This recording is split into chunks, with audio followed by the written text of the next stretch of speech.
வணக்கம் நண்பர்களே. இணையத்தில் காட்டுத்தீ மாதிரி பரவக்கூடிய ஒரு வீடியோவை பற்றி இந்த பதிவில் பார்க்க போகிறோம். பிகை நூட்ஸு ஒரு நிகழ்ச்சி, கேள்வி பதில் அப்படிங்கிற ஒரு நிகழ்ச்சியை நடத்தியிருக்காங்க.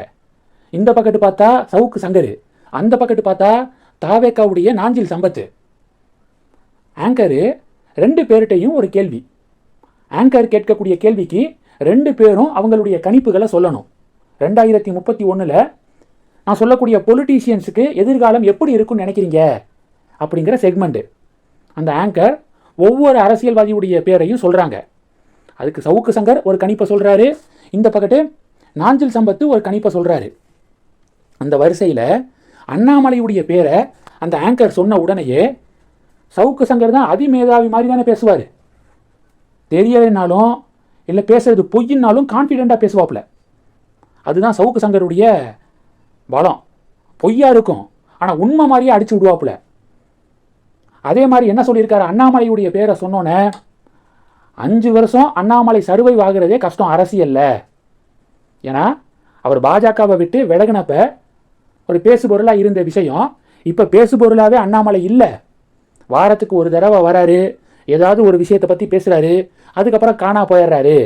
அதனால் 2031 வரைக்கும் அண்ணாமலை முதல்ல அரசியலில் இருப்பாரா அப்படிங்கிறதே டவுட்டு தான் அப்படின்னு வழக்கம் போல் அதிமேதாவித்தனத்தை காமிச்சிருக்காரு சவுக்கு சங்கர். அதுக்கு நாஞ்சில் சம்பத்துக்கிட்ட இருந்து ஒரு பதில் வந்துச்சு. அதை சவுக்கு சங்கரே எதிர்பார்க்கல. மச்சான் தீஞ்சு போய் உக்காந்துருக்காண்டா அப்படின்னு சிறுத்தை படத்தில் சந்தானம் சொல்லுவார்ல வில்லனை பார்த்து, அது மாதிரி சவுக்கு சங்கருடைய ஃபேஸே தீஞ்சு போச்சு. 5 வருஷத்துக்கு அண்ணாமலை அரசியலில் இருப்பாராங்கிறதே தெரியல, டவுட்டு தான் அப்படின்னு சவுக்கு சங்கர் சொன்னதுக்கு நாஞ்சில் சம்பத் என்ன தெரியுமா சொல்லியிருக்காரு, 2031 எங்களுடைய தலைவர் விஜய்க்கும் அண்ணாமலைக்கும் இடையே தான் போட்டி இருக்கும்னு நான் நினைக்கிறேன். எங்களுடைய கட்சிக்கும் எங்களுடைய தலைவருக்கும் அண்ணாமலை சவாலாக இருப்பார் அப்படின்னு எனக்கு தோணுது. 2 காரணம். பாஜகவிலிருந்து விலகி ஒரு அமைப்பு அண்ணாமலை தொடங்கின உடனேயே சப்போர்ட் பண்ணுங்க அப்படின்னு சொன்ன உடனேயே 20 லட்சம் பேர் சேர்ந்துருக்காங்க.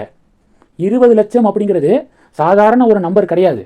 அதை நான் குறைத்து மதிப்பிட விரும்பலை அப்படின்னு பாயிண்டாக சொல்லியிருக்காரு நாஞ்சில் சம்பத்து. 2வது என்ன சொல்லியிருக்காருன்னா, அமெரிக்காவுக்கு போயிருந்தேன், ஃபெட்னா ஏற்பாடு பண்ண ஒரு நிகழ்ச்சியில் கலந்துக்கிட்டேன், தமிழ் விழா நடந்துச்சு. அந்த ஆடிட்டோரியத்தில் 4000 பேர் உட்காந்து பார்க்கலாம். அண்ணாமலைக்கு தான் கூட்டம் ஃபுல்லானுச்சு. அண்ணாமலையுடைய அமைதிக்கு வலிமை இருப்பதாக நான் நினைக்கிறேன். புலி பதுங்கிறது பயந்து இல்லை, பாயிறதுக்கு தான் அப்படின்னு நாஞ்சில் சம்பத்து பேசியிருக்காரு. அவர் டிவி கேல இருக்கிறவர்.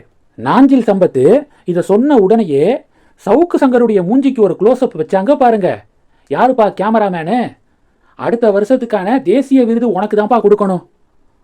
மூஞ்சி அப்படியே வாடி போச்சு சவுக்குக்கு. இன்பமா இருக்குது ஐயா சவுக்கு நோஸ் கட் ஆறதை பார்க்கும்போது அப்படின்னு பலர் கமெண்ட் செக்ஷனில் கருத்துக்களை ஷேர் பண்ணுறாங்க. நாஞ்சில் சம்பத்து என்ன கணிச்சிருக்காரோ அதே தான் நானும் கணிக்கிறேன். 2031 சிஎம் விஜயா அண்ணாமலையா அப்படின்னு தான் காம்படிஷன் இருக்குன்னு எனக்கு தோணுது.